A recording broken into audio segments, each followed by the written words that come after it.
question for my evaluation is how did you attract/address your audience? I'm going to start off with images. The images I used, pictures of my subject Kyle, where he's either acting out, and by that I mean acting up to the camera, or also, like, in some of the images he's giving off a rather serious impression. Some are quite confrontational, like the one on the front cover and one of the Polaroid pictures on the double page spread, although that one might be a bit comical. But with these images, what they did, because they're so obscene almost,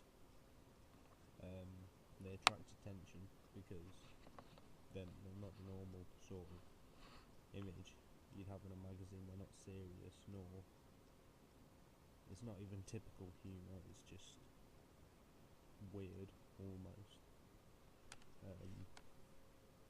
What Kyle's doing in them, well, for example, the one on the double page spread where he's right up close to the camera, the Polaroid one, yeah, so that's going to attract attention, as it's just it just differs from the photography that you see in like normal music magazines and music press. The colour scheme I used was a fairly sort of grungy colour scheme. It was quite textury in parts as well. In terms of the transitions between one colour to another, and it was the colour scheme I used mainly was different greens, different tones of green, and that's on the front cover anyway. I used mainly a dark green. I used a blue font on top, a blue and white font on top of the green on the front cover, and the reason I have for doing this was the fact that I wanted to emphasise that my subject, Kyle, was really insane almost, and didn't care. So what I thought of was the sort of old same thing, never mix blue and green, and I mixed them because, I don't know, it sort of represents and mirrors Kyle's attitude in the article, of course, on my product. And sort of presents him, this is what I thought it presents him as almost insane. He doesn't care what other people think. If he wants to mix blue and green, he'll mix blue and green. Yeah, but the colour scheme I mainly use appeals to people with a keen interest in rock music, you'd say, because if I was to use a bright and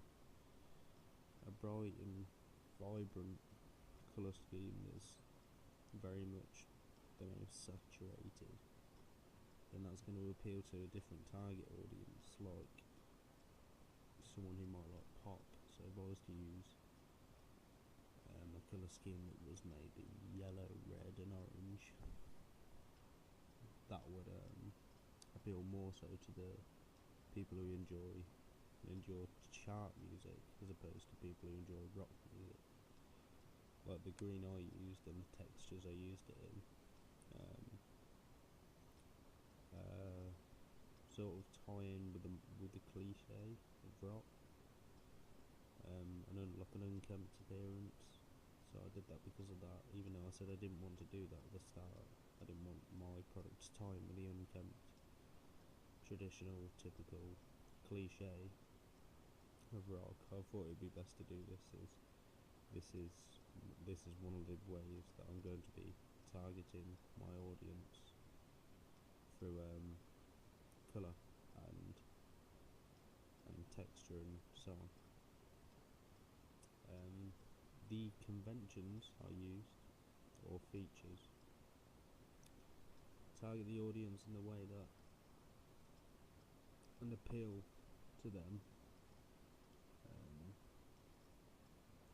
as they're quite, again, informal and not as sophisticated as the likes of other magazines. Maybe not music magazines, but, or you could say music magazines, for example, like Mojo or NME wouldn't use the axis that I had mine on, because much of the text on my front cover, which is obviously what's going to get noticed most, and is going to, it's going to be play a large role in having the magazine being bought. Much of the text on there, like the cover line, the cover line, was all slanted and tilted, which again is like I said, is informal and unkempt, you could say, which again would appeal to the target audience that I want to, which is participants in the rock genre, you could say. So if I'd have kept it formal and all symmetrical, then I believe it would have appealed to a different target audience, as opposed to the one it has appealed to. You could say the layout of my page as well appealed. Well, no, you could definitely say the layout appealed to my target audience more so, as again, it's unkempt, it's almost a bit all over the place, but at the same time it is sophisticated in the way that the location of everything, every convention, is logical in the sense that it's there for a reason. It's there to be seen. It's not there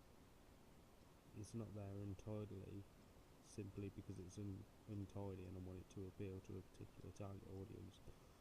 It's there looking untidy and unkempt, but still in a place where it's noticeable, allowing the magazine to catch as many viewers' eyes as possible, or readers. The article, moving on now, just listed them, all the different features of my product. And the article, you could say, appeals to the rock genre, and the target audience that is the age bracket that I've chosen, which is between the ages around 15 to 25. You can say the article definitely appeals to them, as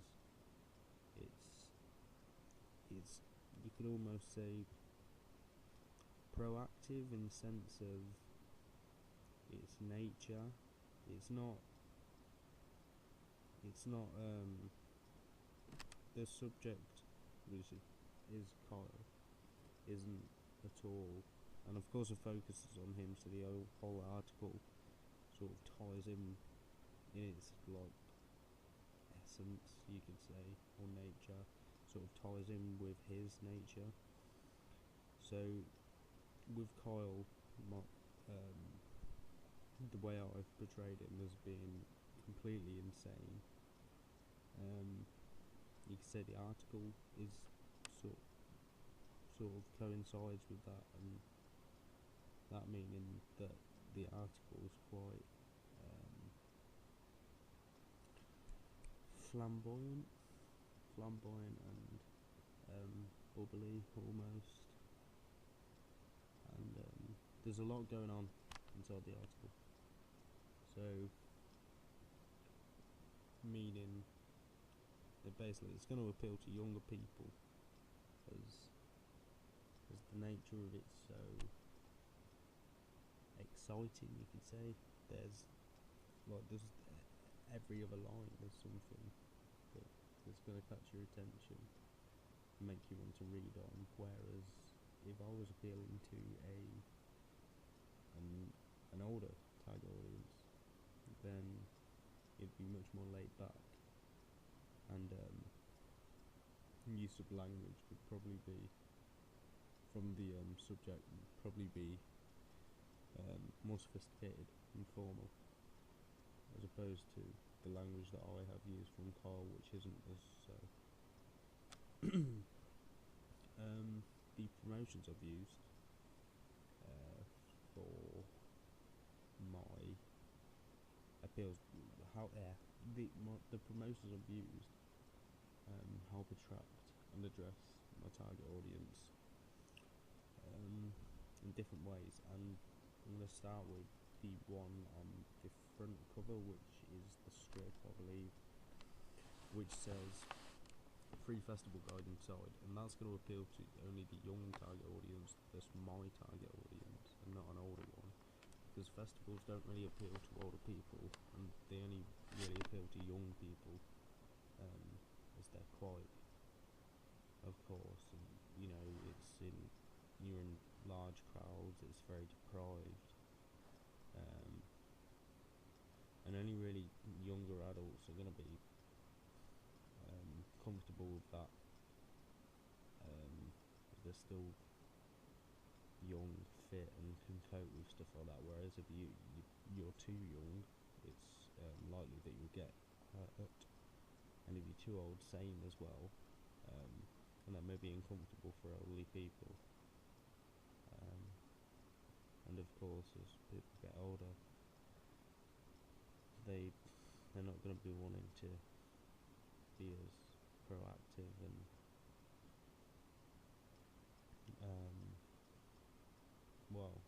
just physically active as they would have been in the years prior. So it only really appeals in that sense with that festival advertisement, the festival guide inside. It appeals just to younger people, as only really younger people attend festivals. And you could say the plug that I've used in the form of a sticker on the front cover as well, which says, what's it say? I think it says free poster inside. That's going to appeal to young people as well, because not what older person would put a poster on the wall. The only sort of decoration in the form of imagery or art, decorative things on the wall that an elderly person would have, probably a painting or a photograph of their family, or a painting of somewhere they like, or just a painting, maybe, I don't know. But posters appeal really only to younger people, as posters often advertise, almost. It could either be, obviously, a music act, like a band, a TV series, a football team.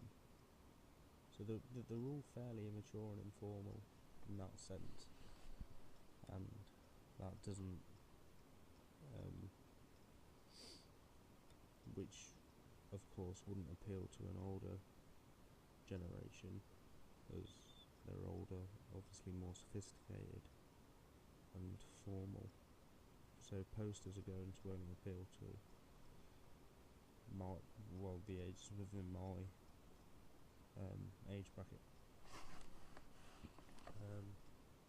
The price of my magazine appeals to my target audience very much so,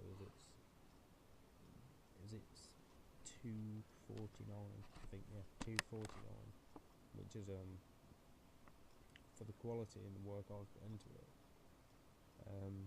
And the magazine would be, if I was to do all of it, is a very fair price. As it's not even £2.50, meaning that most are going to be able to buy it, even students that have large tuition fees for university, or younger people, for example people in sixth form which maybe don't have a job or anything, so they will be able to afford it as well, because it's only £2.49, where if it was like the rest of the music press, which is like £3.99 or £4.99, maybe they wouldn't be able to afford it. So the price of my magazine ties in nicely with well, it links in with the demographic E, mainly E, sometimes D, you could say, if you were talking about university students, but mainly E, as it appeals to people with not as a substantial income, and people with little money for whatever reason. Finally, you could say genre, as I've referred to throughout. Of course, rock. The rock music was frequent and active and mainly liked most in the early 90s, and then about halfway through the 90s it went all to pop music, and it has been for the past 15 years after that. And then recently, now, it's come back to rock music, with the bands such as Arctic Monkeys, and so on. So rock music is a growing genre, and it's probably the biggest genre now, and has overtaken pop music in the 3 years prior. So the genre I've chosen is probably the best genre to choose, as it's going to have the most sort of people following that genre, as opposed to others like rap or pop music. So yeah, that's it.